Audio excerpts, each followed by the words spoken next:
Good morning students. कैसे हैं बेटा आप सब? उम्मीद है सभी अच्छे होंगे और अपनी स्टडी जो है अच्छे से कर रहे होंगे। आज हम अपनी अगली कविता शुरू करने जा रहे हैं जिसका नाम है कैदी और कोकिला। कविता के बारे में जानने से पहले हम थोड़ा सा कवि के बारे में जान लेते हैं। कैदी और कोकिला कविता के कवि हैं माखनलाल चतुर्वेदी जी। तो सबसे पहले जैसे कि हम हर बार करते हैं, कवि का जन्म माखनलाल चतुर्वेदी जी का जन्म होशंगाबाद जिले के बाबई गांव में हुआ।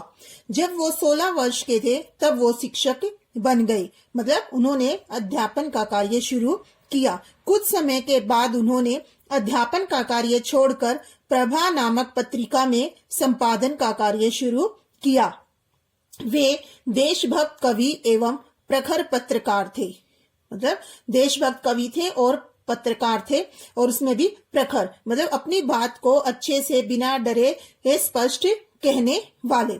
उन्होंने करमवीर और प्रताप, ये दोनों भी क्या है, पत्रिकाएं हैं, इनका उन्होंने संपादन किया। 1968 में इनका देहांत हो गया। आगे इनकी कृतियों के बारे में बताया गया है, जो इन्होंने रचनाएं की हैं। ये इनकी प्रमुख कृतियां हैं।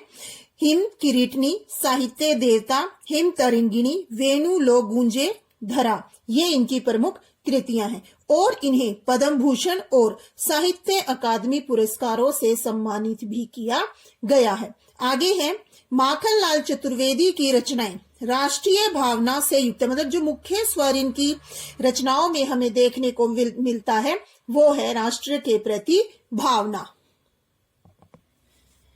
उनमें स्वतंत्रता की चेतना के साथ देश के लिए त्याग और बलिदान की भावना मिलती है। मतलब स्वतंत्रता के प्रति उनके मन में चेतना तो है ही साथ त्याग और बलिदान की भावना भी हमें देखने को मिलती है। और इन्हें एक भारतीय आत्मा कहा जाता है, मतलब ये एक तरह से इनका उपनाम हो गया कि इन्हें माखनलाल चतुर्वेदी को किस अन्य नाम से जाना जाता है, एक भारतीय आत्मा। तो इस तरह का प्रश्न जो है वो आपसे पूछा जा सकता है। इस उपनाम से उन्होंने कविताओं की रचना भी की है। वे एक कवि कार्यकर्ता थे, कवि थे कार्यकर्ता, काम करने वाले, और साथ ही साथ स्वाधीनता आंदोलन के दौरान वो कई बार जेल भी गए हैं। मतलब कि कवि तो थे ही, साथ ही साथ वो क्या थे, स्वाधीनता आंदोलन में भाग लेने वाले क्रांतिकारी भी थे। उन्होंने भक्ति, प्रेम और प्रकृति संबंधी कविताएं भी लिखी है। मतलब मुख्य स्वर जो है उनकी रचनाओं में वो क्या है, राष्ट्रीय भावना। इससे अलग उन्होंने भक्ति से संबंधित, प्रेम से संबंधित और प्रकृति से संबंधित कविताएं भी लिखी हैं। चतुर्वेदी जी कविता में शिल्प की तुलना में भाव को अधिक महत्व देते थे। जैसे हमने पढ़ा भी है, शिल्प सौंदर्य, भाव सौंदर्य।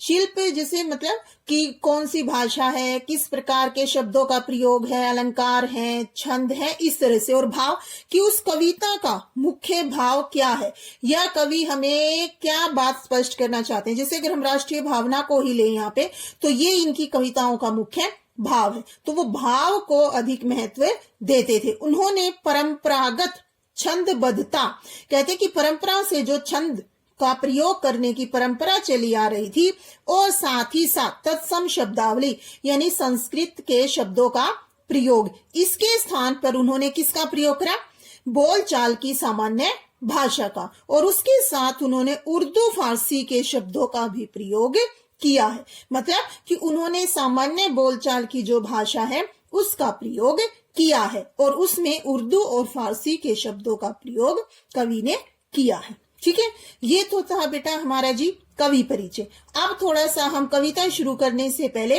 कविता के बारे में जान लेते हैं कि कवि हमें इस कविता कैदी और कोकिला में क्या बताना चाहते हैं। ठीक है, तो अब देखिए बेटा जी, ब्रितानी उपनिवेशवाद के शोषण तंत्र का बारीक विश्लेषण करती कैदी और कोकिला कविता बहुत लोकप्रिय रही है। मतलब हमारी कविता है कैदी और कोकिला। इसमें ब्रितानी से अर्थ यहाँ अंग्रेजी शासन से, ब्रिटिश शासन से, उपनिवेशवाद मतलब भारत जो है उस समय उनका गुलाम था, उनका उपनिवेश था। इसका जो शोषण तंत्र था, मतलब अंग्रेजों के द्वारा जो शोषण किया जा रहा था ब्रिटिश सरकार द्वारा, तंत्र द्वारा, उसका बहुत ही अच्छे से एक एक चीज का विश्लेषण करती समझाती कविता हमारी है कैदी और कोकिला। यह कविता भारतीय स्वाधीनता सेनानियों के साथ जेल में किए गए, मतलब ये कविता किस पर आधारित है कि भारतीय स्वतंत्रता सेनानी जो थे जिन्होंने स्वाधीनता आंदोलन में भाग लिया, उनके साथ जेल में जो दुर्व्यवहार हो, मतलब बुरा व्यवहार होता था और यातनाएं, जो पीड़ाएं, कष्ट, तकलीफ उन्हें दी जाती थी, उसका मार्मिक साक्ष्य प्रस्तुत करती। मार्मिक मर्म, रहस्य जैसे बोलते हैं, एक एक चीज के बारे में जानकारी देना, साक्ष्य जो हमारे सामने प्रस्तुत हो, तो वो हमारे सामने प्रस्तुत करती है कौन? ये कैदी और कोकिला कविता। कवि कहते हैं जेल में एकाकी और उदास हैं। कवि जेल में अकेले हैं और उदास हैं। वो कोयल से अपने मन का दुख, असंतोष और ब्रितानी शासन के प्रति अपने आक्रोश, गुस्से को व्यक्त करते हुए कहते हैं कि यह समय मधुर गीत गाने का नहीं है, बल्कि किसका है? मुक्ति का गीत सुनाने का है। वो कहते हैं कि मधुर गीत गाने की बजाय अब तो मुक्ति के गीत सुनाने का समय आ गया है। कवि को क्या लगता है? कोयल भी पूरे देश को एक कारागार के रूप में देखने लगी है। मतलब वो समझ रही है कि पूरा देश जो है वो कारागार बन गया, एक जेल बन गया है, इसलिए वो आधी रात में चीख उठी है। तो कोयल को संबोधित करके कवि जो है वो लोगों में, आम जनता में देशभक्ति की भावना को जगाना चाहते हैं। वो ये चाहते हैं कि सिर्फ कुछ लोग ही नहीं, बल्कि पूरा जो देश है वो इस आंदोलन में भाग ले और देश को स्वतंत्र कराने में अपना योगदान दे। ठीक है, आगे बेटा जी यहां तक समझ में?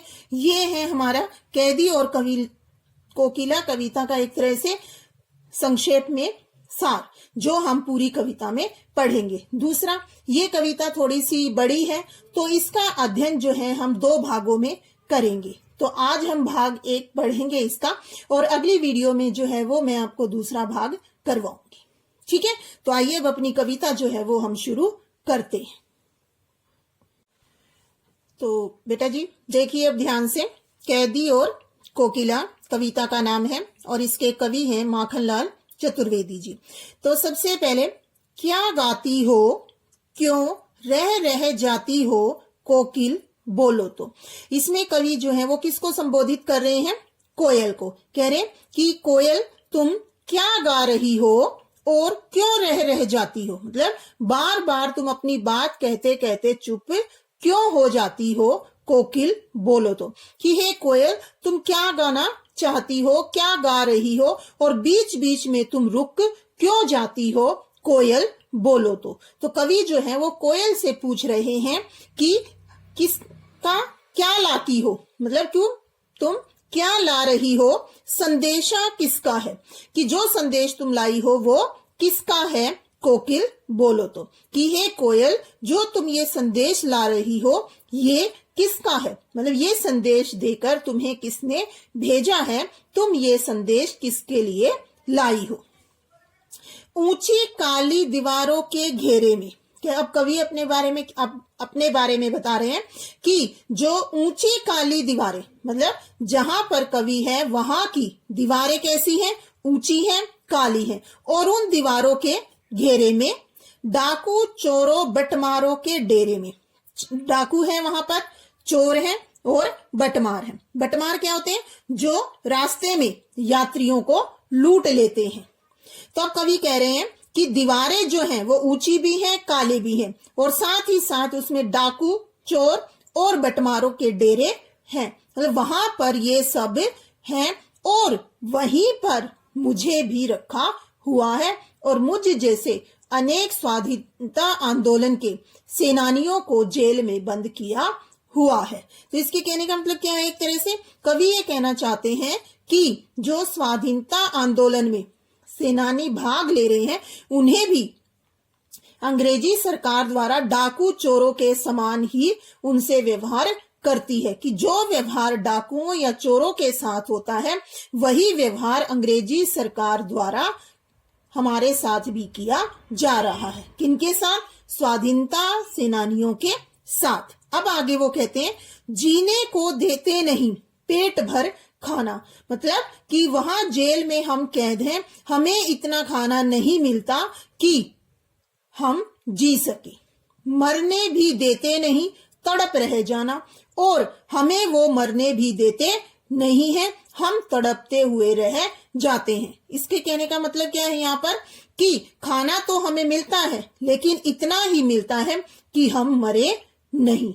तो ये कहने का मतलब क्या है कि ना हम ढंग से जी पा रहे हैं और ना ही हम मर पा रहे हैं, इस तरह से हमें तड़पाया जा रहा है। जीवन पर अब दिन रात कड़ा पहरा है। कहते हैं कि हमारा जो जीवन है उस पर रात और दिन बहुत ही कड़ा पहरा है, मतलब हमारे चारों तरफ जो है वो पहरा जो है वो सख्त किया हुआ है। शासन है या तम का प्रभाव गहरा है, मतलब ये कैसा शासन है, मतलब यहाँ पर शासन से अर्थ किससे है, उस समय की ब्रिटिश सरकार से जो कि भारत में शासन कर रही है। कह रहे ये कैसा शासन है, या तम का प्रभाव, तम यानी अंधकार, पता नहीं कि ये शासन है या फिर अंधेरे का प्रभाव ही बहुत ज्यादा गहरा हो गया है। तो हम यहाँ पे क्या कह सकते हैं कि जो ब्रिटिश शासन है उस समय का, उसकी तुलना किससे की गई है, अंधकार से, कि जैसे अंधेरे में हमें कुछ दिखाई नहीं देता है, वैसे ही जो ब्रिटिश सरकार है वो भारतीयों के साथ, जो सेनानी है उनके साथ ऐसा व्यवहार कर रही है। तो उनको ना जीने देते हैं और ना ही मरने देते हैं। हिमकर निराश कर चला रात भी काली। हिमकर से अर्थ यहाँ किससे है, चंद्रमा से। कवि कह रहे हैं कि हिमकर निराश कर चला, कि आज जो चंद्रमा है वो भी नहीं निकला है, रात भी काली, और रात जो है वो पूरी तरह से काली है। मतलब जैसे चांद अगर हमें दिखाई देता है तो थोड़ी सी हमें रोशनी की उम्मीद होती है, लेकिन यहाँ तो अब चांद भी निकला हुआ नहीं है, रात जो है वो पूरी तरह से काली है। इस समय कालिमा मई जगी क्यों आली। इस समय वो आगे क्या कह रहे हैं, कालिमा मई से किसे, काली से, और ये किसके लिए आया है, कोयल के लिए। आली सखी, कि इस समय काली जो कोयल है वो क्यों जगी हुई है। एक तरह से यहाँ पर आप देखेंगे प्रश्न लगा हुआ है, तो जो कवि हैं वो प्रश्न रूप में ही कोयल से अभी बात कर रहे हैं। वो कहते हैं कि ना चंद्रमा निकला है, रात भी पूरी तरह से काली है, और इस समय तुम स्वयं भी काली हो, हे सखी तुम इस आधी रात को क्यों जगी हुई हो। तो कवि इसको पढ़ने से हमें क्या पता चल रहा है कि कवि जो है वो कुछ अपने बारे में बता रहे हैं कि कैसे वो जेल में बंद हैं और वो आजादी आंदोलन में भाग लेने के कारण जेल में बंद है, लेकिन फिर भी उनके साथ डाकू चोरों के जैसा ही व्यवहार जेल में होता है, जबकि वो जो कार्य कर रहे हैं वो कोई गलत कार्य नहीं है, वो देश को आजाद करवाने के लिए अपना योगदान दे रहे हैं। फिर सखी कोयल को संबोधित करते हुए कह रहे हैं कि चारों तरफ जो है वो कालिमा यानी कि अंधकार छाया हुआ है, और इस अंधकार में आधी रात के समय हे सखी तुम क्यों जगी हुई हो, तुम्हारे जागने का कारण क्या है। अब आगे कवि कहते हैं क्यों हुक पड़ी वेदना बोझ वाली सी कोकिल बोलो तो। अब आगे कवि कहते हैं क्यों हुक पड़ी, हुक चीख, तो वो कहते हैं कि तुम क्यों चीख रही हो, मतलब तुम्हें ऐसा क्या हो गया है जो तुम्हें चीखना पड़ रहा है। वेदना बोझ वाली सी, वेदना पीड़ा कि मतलब क्या कोई पीड़ा है तुम्हें जो तुम्हें बोझ तले दबा रही है, मतलब ऐसा क्या कारण है जिसकी वजह से तुम चीख रही हो और वो पीड़ा जो है तुम्हें दबा रही है, या वो पीड़ा तुमसे जो है वो सहन नहीं हो रही है। हे कोयल बोलो तो, क्या लूटा, मतलब तुम्हारा क्या लूट लिया है जो तुम इस तरह से चीख रही हो। यहां तक आया बेटा समझ में। अब आगे देखते हैं, पीछे पढ़ा क्या लूटा, मतलब तुम्हारा ऐसा क्या लूट लिया है जो तुम आधी रात को चीख रही हो। मृदुल वैभव की रखवाली से, मृदुल कोमल, वैभव संपन्नता सुंदरता, कि तुम तो कोमल जो वैभव है उसकी रखवाली करने वाली हो। कोकिल बोलो तो, फिर भी तुम आधी रात को चीख रही हो। हे कोयल बोलो तो, आखिर बात क्या है? तुम्हारे मन में ऐसी क्या पीड़ा है जो तुम ऐसे आधी रात को चीख रही हो? क्या हुई बावली? क्या तुम बावली हो गई हो? ठीक है, अर्धरात्रि को चीखी, जो कि आधी रात को चीख रही हो। हे कोयल बोलो तो, मतलब कवि जो है वो कोयल से प्रश्न कर रहा है कि यहाँ पर कि क्या तुम बावली हो गई हो, पागल हो गई हो, जो तुम आधी रात के समय चीख रही हो। हे कोयल बोलो तो, किस दावानल की ज्वालाएं हैं दिखी? दावानल जंगल की आग। कहते हैं क्या तुमने जंगल में लगी हुई किसी आग की लपटों को देख लिया है, जो तुम आधी रात को चीख रही हो? हे कोयल बोलो तो। अब इसमें हम क्या कह सकते हैं कि मतलब कहने का भाव कवि का क्या है कि जैसे अंग्रेजी शासन की गुलामी की आग में की जो लपटें हैं उसमें देशवासी सभी भारतीय जल रहे हैं, उसी तरह से क्या तुमने जंगल में ऐसी कोई लपट देख ली है, या ऐसी कोई लपटें जो हैं वो जंगल में आ गई हैं, जिनकी वजह से तुम परेशान होकर आधी रात को चीख रही हो? तो मतलब क्या कि ये एक तरह से कवि यहाँ पर प्रश्न कर रहे हैं कोयल से कि क्या कारण है जिसकी वजह से तुम चीख रही हो। तो जिस तरह से जो स्वाधीनता आंदोलन के सेनानी थे, सिपाही थे, वो अपनी तरफ से आजादी पाने के लिए संघर्ष कर रहे थे और अंग्रेजों के जो अत्याचार थे, यातनाएं थी, पीड़ाएं थी, उनका वो डट कर सामना कर रहे थे। लेकिन कोयल के साथ ऐसा क्या हुआ कि उसे भी चीखना पड़ रहा है? क्या जैसे देश गुलाम है उसी तरह से जंगल में भी कहीं आग लग गई है, जिसकी लपटें जो हैं वो कोयल को भी प्रभावित कर रही हैं। शायद इसी वजह से वो ऐसे चीख रही है। ठीक है बेटा जी, आ गया यहाँ तक समझ में? तो यहाँ पर जो है हमारा पहला भाग खत्म होता है और दूसरे भाग में हम आगे जो है उस कविता का अध्ययन आगे करेंगे। तो आप यहाँ तक इसको देखिए, कवि परिचय को ध्यान से पढ़िए, जो सार मैंने आपको बताया है कविता का उसको ध्यान से समझिए, और जितनी हमने ये कविता अभी पढ़ी है इसको समझने की पूरी कोशिश कीजिए। अगली वीडियो में जो है वो हम दूसरा भाग यहाँ से क्या देख न सकती जंजीरों का गहना, यहाँ से हम अगला भाग जो है वो अपना अगली वीडियो में शुरू करेंगे। ठीक है, उम्मीद है आपको यहाँ तक समझ में आ गया होगा सभी को। फिर भी अगर किसी को कोई चीज समझ नहीं आई है तो वो आप मेरे से पूछ सकते हैं। ठीक है, तो अपना कार्य जो है वो समय पर कीजिए, चाहे वो राइटिंग का है, चाहे वो लर्निंग का है, सभी सब्जेक्ट्स का काम जो है वो सभी बच्चे अपना अच्छे से करें। ठीक है बेटा, तो अगली वीडियो में फिर से मिलते हैं। तब तक के लिए सभी अपना ध्यान रखें और अच्छे से अपनी स्टडी जो है वो कंटिन्यू करें। ठीक है, thank you, have a nice day, bye.